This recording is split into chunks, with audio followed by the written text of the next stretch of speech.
Hello friends, welcome back. तुमचं स्वागत आहे माझ्या ब्लॉगमध्ये. आणि मी आज आलेलो आहे विरार वेस्टला. इकडे साईधाम ट्रस्ट मंदिर या मंदिराचा आज वर्धापन दिन आहे आणि त्यानिमित्त आपल्या या विरार वेस्टला स्टेशनजवळच खूप मोठी जत्रा लागली आहे.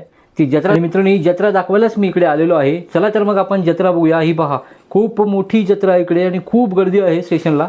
चला तर मग जत्रेचा आनंद घेऊया. चला तर मग तुम्हाला जे काही आहे व्हिडिओ दाखवतो तुम्हाला इथे कसं आहे, काय काय आहे. सगळे लहान मुलांची खेळणी वगैरे सगळं काही इथे मिळते. आणि इकडे इतकी गर्दी होते थोड्या वेळाने की चालायलासुद्धा जागा उरत नाही. आणि मी असं ऐकलं या ठिकाणी या मंदिराच्या वर्धापन दिनी आपले फिल्म स्टार गोविंदासुद्धा इकडे येतात दर्शनासाठी.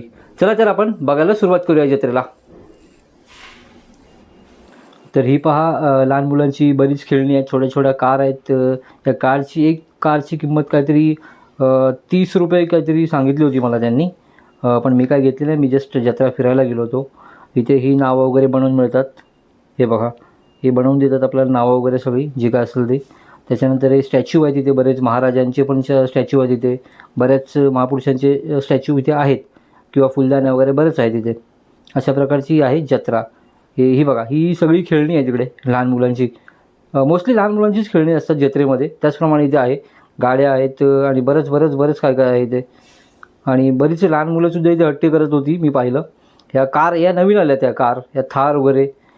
एक फुगेवाले आपल्या लहानपणीसुद्धा हे फुगेवाले असेच असायचे आणि आपण फुग्यांसाठी खूप रडायचो, म्हणजे मला फुगा हवा आहे, मला फुगा हवा आहे. तरी बघा, ही अशी सगळं तेच आहे, लहान मुलांचंच जत्रेचं सामान आहे, मोठ्या मुलांचं नाही. जत्रा ही फक्त लहान मुलांसाठीच असते कदाचित. हा मुलगा बघा पप्पांशी भांडत होता की मला घ्या. हे बघा, हे लहान मुलं प्लस असे लेडीज लोकांसाठी पण बरंच इथे सामान मिळत होतं, फुगे मिळत होते. हे बघा, लहान लहान मुलांसाठी आहे.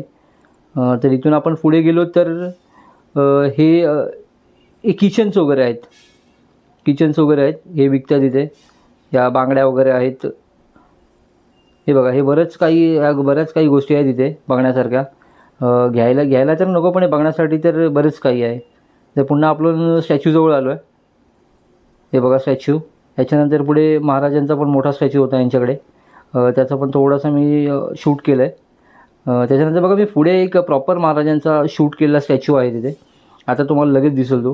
हे बाबासाहेब आणि गौतम बुद्धांची एक फ्रेम होती इथे, खूप छान दिसत होती. आणि त्यांच्याच जस्ट वरती महाराजांचा एक मोठा स्टॅच्यू ठेवला आहे. हा खूप दिसायला खूप मनमोहक आहे, एकदम छान दिसत होता स्टॅच्यू.